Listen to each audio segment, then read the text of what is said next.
क्या हमेशा ताकत ही जीतती है, या कभी-कभी दिमाग का एक छोटा सा दांव पूरी बाजी को ही पलट सकता है? आज हम एक ऐसी ही बड़ी दिलचस्प लोक कथा की परतों को खोलेंगे, जिसमें एक साधारण से किसान ने अपनी तेज बुद्धि से एक बहुत ताकतवर जमींदार को घुटनों पर ला दिया था। तो इस कहानी के मैदान में दो खिलाड़ी हैं। एक तरफ है भोलाराम, एक ऐसा किसान जिसके पास जमीन भले ही कम थी लेकिन समझ बहुत गहरी थी। और उसके ठीक सामने खड़ा है जमींदार जगन्नाथ, जिसकी तिजोरियां तो सोने से भरी थी पर नियत में खोट था। तो समझिए, ये सिर्फ अमीर और गरीब की लड़ाई नहीं, बल्कि लालच और बुद्धि की एक सीधी टक्कर थी।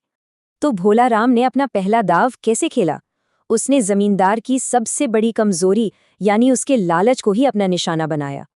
भोलाराम का प्लान ना बहुत ही सादा था, पर उतना ही असरदार। उसने एक ऐसा जादू का भ्रम बनाया जिसे साबित करने की कोई जरूरत ही नहीं थी। मतलब एक लोमड़ी को भेजा और दूसरी को वापस आया हुआ दिखाकर उसने जमींदार के दिमाग में बिना मेहनत के दौलत पाने का लालच भर दिया।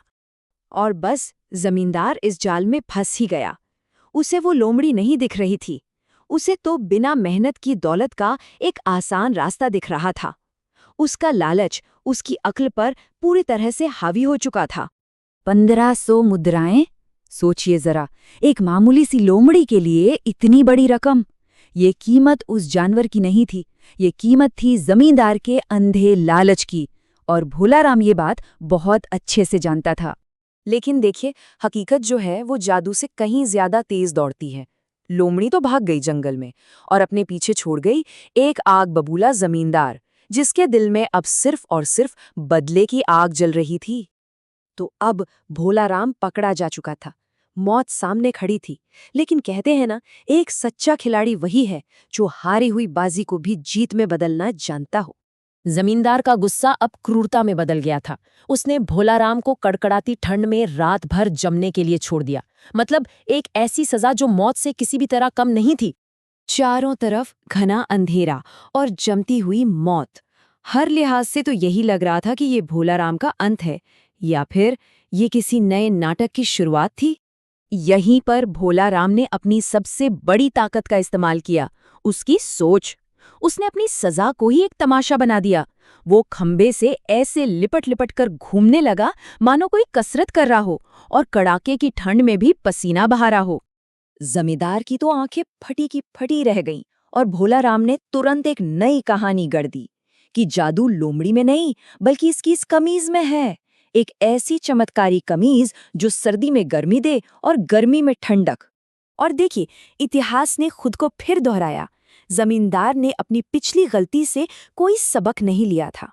उसका लालच एक बार फिर उसकी बुद्धि पर भारी पड़ा, और वो उसी जाल में दोबारा फंसने के लिए एकदम तैयार था।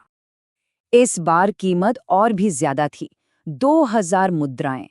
भोलाराम आजाद हो गया, और पहले से भी ज्यादा अमीर होकर।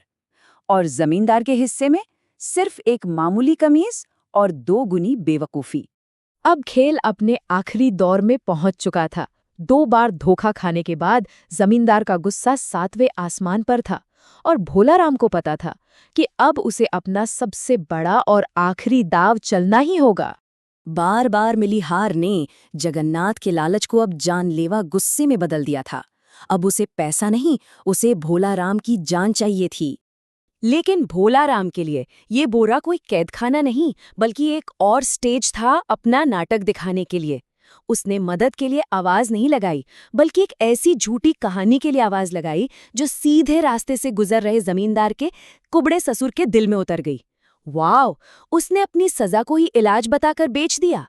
जब महीनों बाद जगन्नाथ ने भोलाराम को जिंदा देखा तो उसे अपनी आंखों पर यकीन ही नहीं हुआ होगा। और बस यहीं भोलाराम ने अपनी सबसे बड़ी कहानी बुनी, एक ऐसी कहानी जो जमींदार के लालच को हमेशा हमेशा के लिए शांत करने वाली थी। उसने समुद्र के नीचे एक ऐसी दुनिया का जिक्र किया जहां सोना सड़कों पर बिछा था और मोती सीपियों में नहीं बल्कि खजानों में मिलते थे। एक ऐसी दुनिया जिसकी कल्पना करना ही जमींदार के लालच को 7वें आसमान पर ले जाने के लिए काफी था।